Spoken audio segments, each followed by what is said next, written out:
de cidade, até de país. O problema é que isso se reflete nos relacionamentos, por exemplo, a nível de bairro, de paróquia, para chegar depois até as famílias, nas relações entre as famílias, entre as pessoas que moram juntas.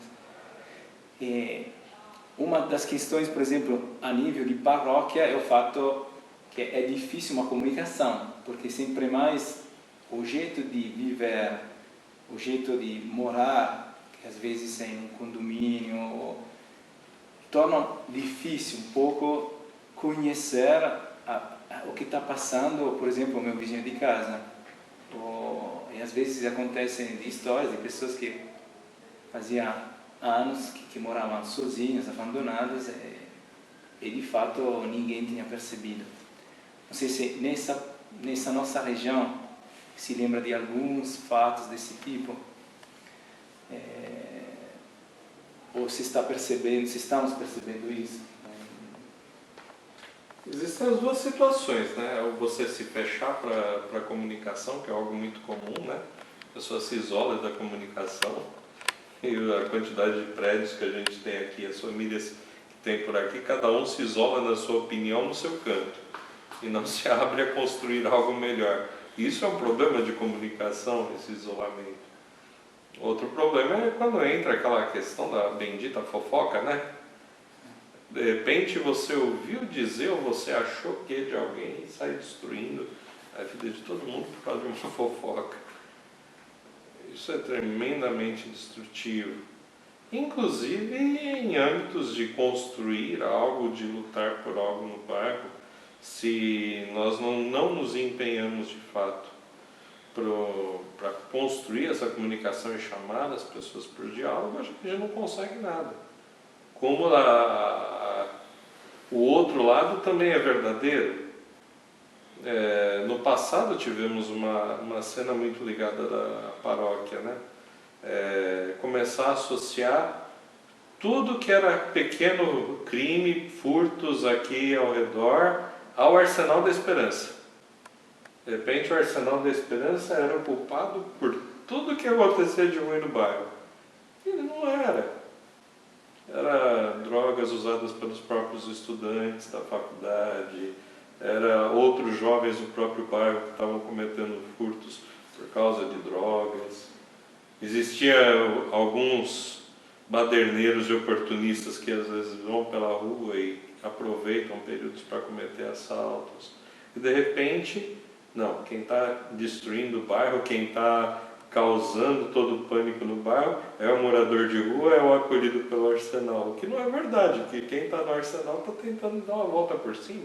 Essa comunicação, seja no bairro e seja nas casas, entre as famílias, porque também entre as pessoas é difícil encontrar alguém que escute, alguém que queira aprofundar, muitas vezes fica só no juízo rápido. Também usando, por exemplo, a mensagem do Papa no Dia Mundial das Comunicações Sociais, porque de fato o Evangelho deveria ser o exemplo. O Evangelho demanda a capacidade de comunicar, comunicar algo que deveria despertar um interesse. E deveria nos ensinar também um jeito de viver, que não é de se isolar, que é de participar, que é de entender.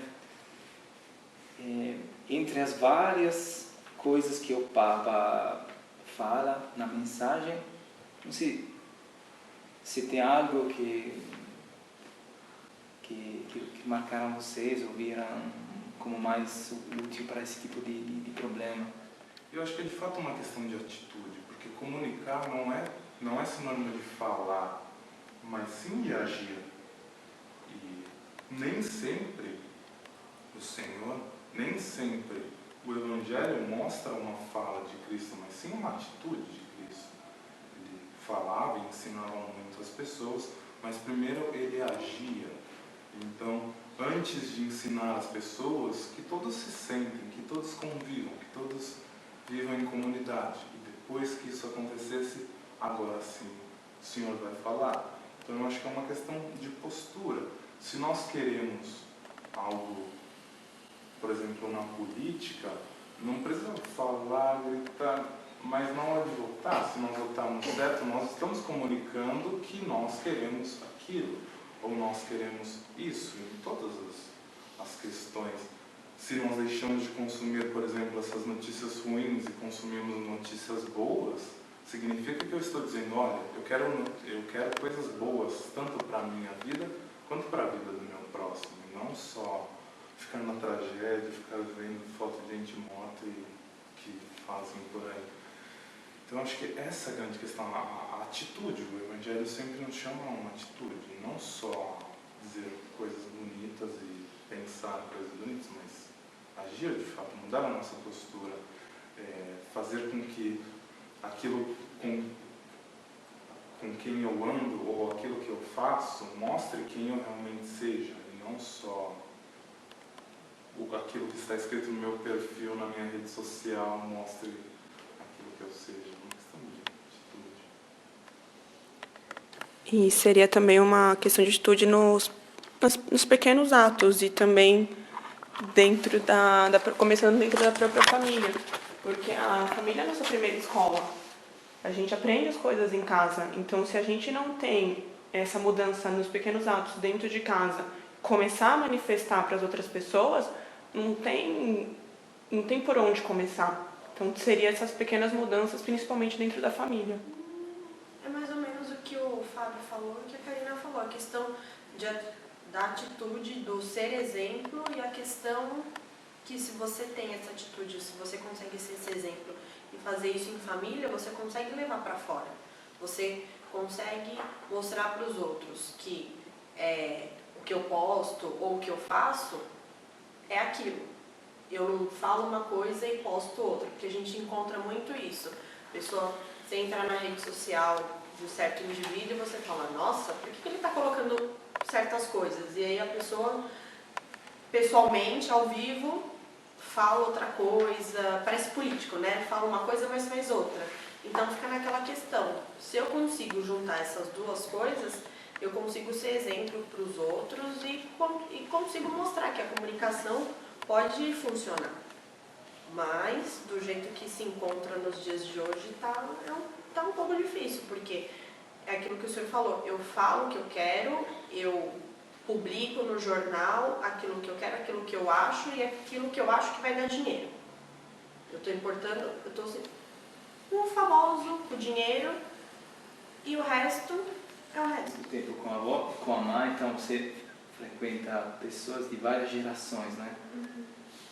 E aqui na mensagem está dizendo um pouco isso, que um dos patrimônios das famílias é justamente a possibilidade de ter relações com pessoas de várias gerações, com diferentes histórias. Por exemplo, uma das coisas que você aprendeu com os seus avós? Então, eu tive a sorte que fui criada na minha casa e na casa dos meus avós. E a minha mãe e os meus avós, eles são muito católicos, eles vão muito na igreja. E eu tive essa sorte. Agora, muitas famílias não têm essa mesma sorte de, ter os pais que vão na igreja, que dão esse apoio para a pessoa ir, a criança, às vezes, em uma catequese, ou um jovem que fez a primeira comunhão e saiu da igreja para fazer uma crisma. E depende muito desse apoio familiar, eu acho. Cristãos, nós temos de atingir as pessoas, nós temos de atingir as famílias. Mas só que nós sabemos que aquilo que nós aprendemos, aquilo que nós ensinamos na comunidade, muitas vezes a pessoa chega na casa dela, seja criança, seja adulto, e convive com uma outra realidade. Só que também não é nosso papel julgar e confrontar, dizer, está tudo errado, larga sua família, porque ela não presta. Não, nós devemos também levar um sinal de esperança para essa pessoa. Sim. Como nós podemos fazer isso? A pergunta que o Fábio fez abrange duas questões bastante sérias. A primeira é que nós não podemos ter simplesmente um modelo padrão de família, achar que todas, para ser uma boa família, tem que ser daquele jeito. Se você pegar uma família, li isso até há pouco tempo, se você pega uma família de idosos, né? Karina que convive com os avós, tem muitos idosos, é engraçado, se você observar bem durante o dia, tem idosos que quase não se falam. Existe uma comunicação forte, simbólica, olhares, gestos, mas nos padrões atuais não se encaixam. Não há o diálogo que às vezes a gente imagina, para ser uma família tem que ter o diálogo perfeito e aberto em tudo, tem que conversar bastante, tem que passear, tem que viajar, tem que cada um ter seus amigos separados, tem que cada um... Ou seja, você vai começando a criar pequenos modos para formar uma família ideal, um padrão de família ideal. E de repente você pega aquela família que vive há anos e anos junto, você olha para eles, quase não conversam, não tem os seus amigos individuais cada um, são amigos comuns, quase às vezes não saem de vez em quando, mas vive uma comunicação. Você pode dizer que é um casal que não presta, nos padrões atuais. Mas tem algo errado aí. Às vezes a gente tenta padronizar certas relações. E é justamente a questão chave é isso, entre a família o que se ressalta é a relação, como se convive a relação dentro da família. E não se corresponde a um padrão ou a outro padrão. Então, quando a gente tenta chegar nas famílias, em geral as famílias estão muito saturadas de informações negativas, não adianta você apresentar um padrão e de repente a mulher olha para aquele padrão e fala, não, meu marido não é assim, não quero mais ele. Essa comunicação é danosa, não ajuda. A questão é levar as famílias a se descobrirem na sua relação qual o seu padrão, qual o seu caminho. Agora, precisamos repensar as comunicações para ajudar as famílias? Precisamos. Temos que realmente alertar as famílias para repensar o seu papel de pais, repensar o seu papel na sociedade, repensar no sacramento mesmo na sua vida, ou de repente ajudar as famílias que estão sofrendo a não tratar o momento de crise só com esse olhar crítico da mídia atual, mas olhar com esperança, olhar com caridade. A gente precisa de tudo isso. Temos caminhos? Temos. Podemos usar as mídias sociais e a internet que cheguem bastante gente. Poderíamos e deveríamos explorar isso.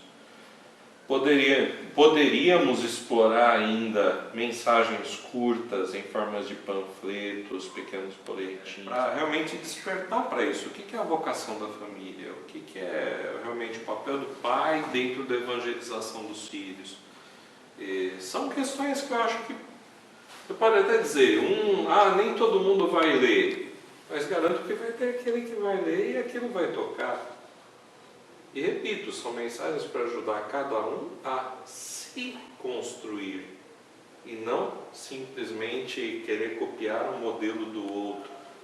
Acho que essa é a chave de realização, de felicidade.